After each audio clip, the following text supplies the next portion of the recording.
Genesis 6:4. Nang panahong iyon, may mga higante sa ibabaw ng lupa. Sila ang naging bunga ng pakikipagtalik ng mga anak ng Diyos sa mga anak ng tao. Ang mga higanting iyon ay tinanghal na mga dakilang bayani at tanyag na tao noong unang panahon. Yan ang mababasa sa Biblia kung pag-uusapan kung mayroon nga bang higante ang minsang pinagharian ang mundong ginagalawan natin ngayon. Pero paano kung ngayong modernong panahon 2022 lang buddy ay may nai-report na videohan ng high quality gamit ang smartphone? Isang sightings ng allegedly isang higante dito lang sa channel na kung ikaw ay may kaalaman, hindi ka malalamangan. And the story goes like this.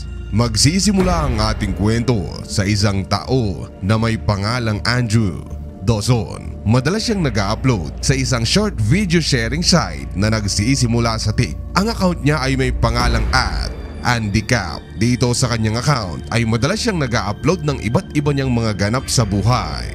Nothing more, nothing less. Pero ang simpleng online vlogging life niya na ito ay habang buhay na mag-iiba nang mai-upload niya ang videong ito.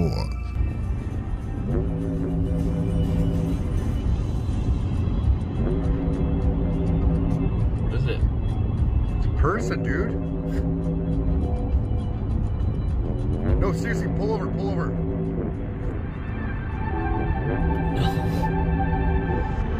There's a person standing there. Buddy, promise, maganda ang kwento natin ngayon. The longer you stay, the better it goes. Pero ikaw, kung ikaw ang tatanungin, based on this video alone, ay ano sa tingin mo ang bagay na ito? Tandaan na kilo-kilometro ang layo nito mula sa nagbi-video, at kung makikita mo nga ito ng ganoon kalayo, ay dambuhala nga talagang maituturing. Matapos ngayon ng unang upload niyang iyon ay marami ang mga nakapanood.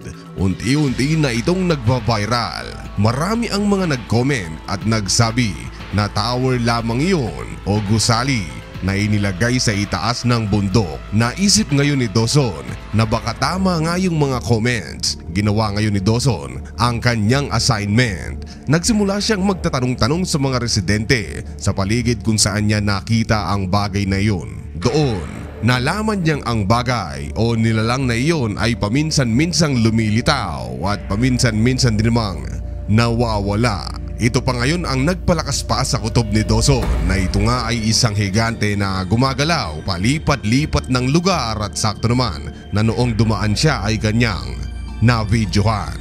Dumaan ng ilang araw ngayon ay ang sunod na upload nitong si Dawson ay ang videong ito. Do you see how far away it is? How far I have to zoom? Do you know how hard it is to keep a steady hand? If this video blows up, or somebody buys me a friggin' helicopter to get all the way up there. Unti-unti nang nagva-viral ang dalawang video na kanyang ini-upload.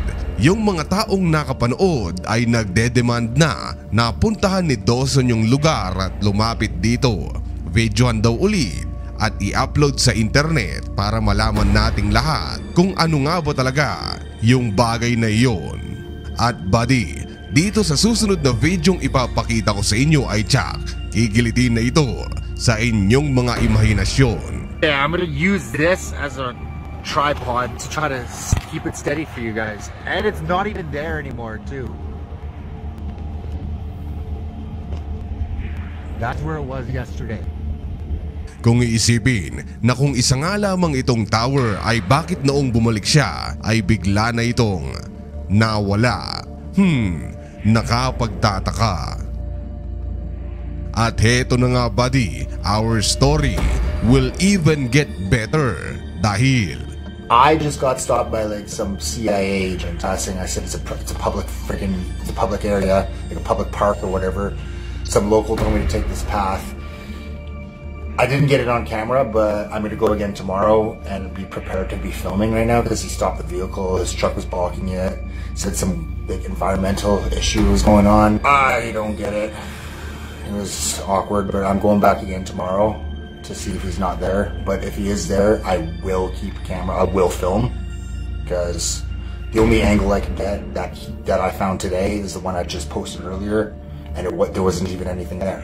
Sa madaling sabi, buddy, ay sinabi niya sa kanyang video na parang may tao na nasa katungkulan ang nakatunog sa kanyang ginagawang independent investigation sa allegedly higante sightings sa itaas ng bundok. Ang tanong ngayon ay ano kaya, buddy, ang makukuhanan ng kanyang kamera sa muli niyang pagbabalik? Awkward, but I'm going back again tomorrow to see if he's not there. But if he is there, I will keep camera. I will film.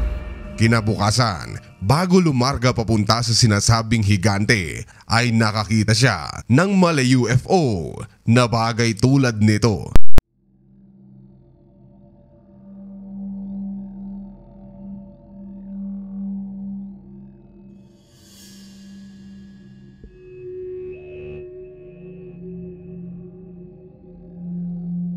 Isang kung anong bagay ang nakalutang sa itaas mismo kung saan niya nakita ang higante, at sa video ay may caption siyang "Did the thing go home?" Hindi ko alam kung ako lang, buddy, pero kahawig ito ng quote-unquote weather balloon di umano na nakita dito mismo sa Pilipinas. Isang tila hugis airship sa kalangitan. What do you think? Buddy, lumipas ngayon ng ilang mga araw ay sa muli niyang pagbabalik ay ito ang kanyang nakita. So they're extracting something out of here. There's 2 helicopters. What the Sa mismong lugar kung saan niya nakita yung higante ay hindi naman UFO ang kanyang namataan, kundi isang helicopter na animoy mayroon silang kinukuha sa lugar na iyon. At heto na nga, buddy, yung video ng kanyang pagbabalik sa paghahangad na muli niyang makita yung di umano CIA na humarang sa kanya. The guy's here again. Yeah, this is him.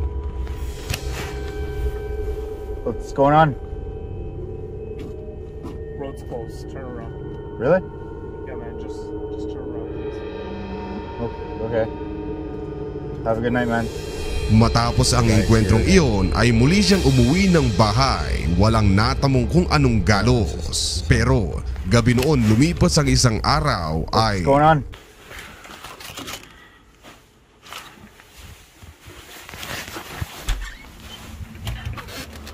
I think that's the same vehicle from... Hey! Di umano ay may kung sinong tao na minamatyagan ang bawat niyang galaw. Nakakatakot. Dito ngayon sa parting ito ng ating kwento ay medyo mag-iiba dahil kung dati ay 1 o 2 araw lang ang pagitan bago siya mag-upload ng video, ay 1 buwan siyang mahigit na nawala at walang paramdam sa internet. Pero nang muli siyang mag-upload ay sinabi niyang, Hey guys, I just want to give you an update. Now I'm going to give you an official update of what's been going on. Sorry to disappoint you guys, but all of the videos that I posted were scripted. They're just fake. They're just strictly for entertainment. Sorry to disappoint you guys.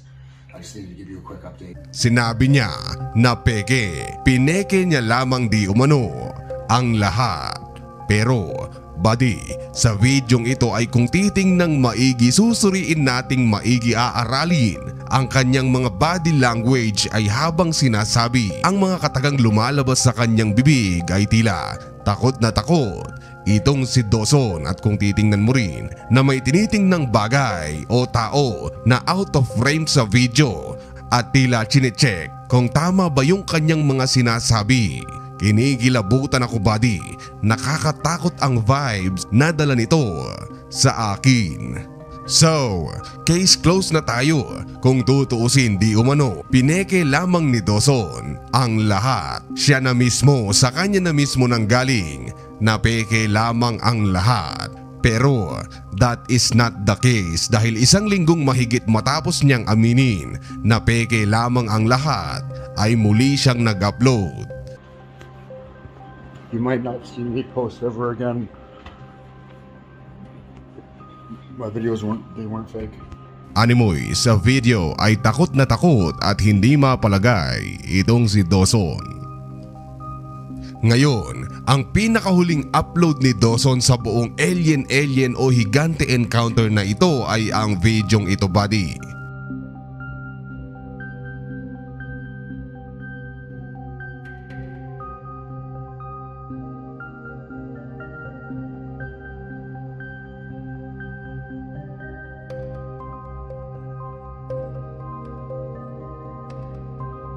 Animoy, mahika na bigla na lang may parang base militar sa itaas ng bundok kung saan niya mismo nakita yung sinasabi niyang higante. Biglang may sumulpot na pagkalaki-laking bahay. Ngayon, we are not done yet, hindi pa tayo tapos dahil ito na yung kung tawagin natin ay climax o kasukdulan ng ating kwento. Dahil ilang linggo lang matapos ang lahat ng ito ay in-announce na siya ay sumakabilang dako na. Wala na siya dito, hindi na siya humihinga dito sa mundong ito. Is it just a coincidence or a true sightings of an alien or a giant? Well, buddy, I don't know. You tell me sa comment section, and as always, thank you so much for watching. Goodbye.